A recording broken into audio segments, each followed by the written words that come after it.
My name is Daniel Mahalik. I'm a product designer based in Brooklyn, New York, and I design products and furniture primarily made out of cork.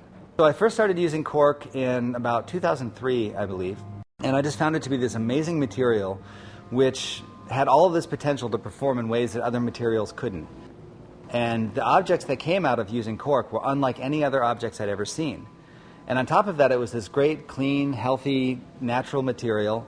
And I thought that there was just unlimited potential with this material.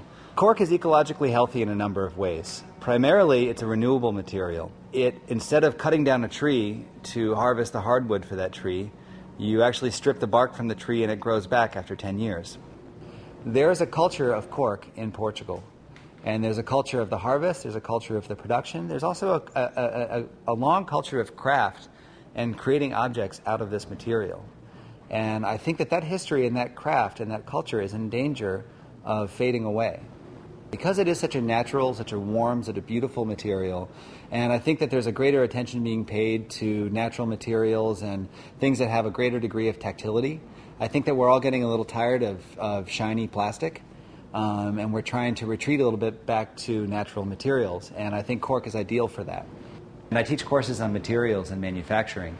And really the work that I've been doing with cork is a starting point for what I try to bring to the classroom, to the students, that manufacturing has new models that are being engaged now using different kinds of materials and different kinds of manufacturing techniques that are healthier than what we've known before.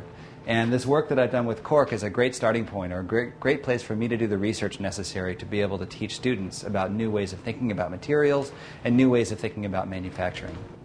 What I find so inspiring about this material is that I see it as a jumping off point.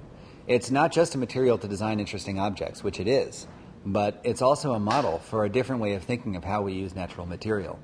And it's got huge potential for design, for furnishings, for objects, for interiors, for architecture.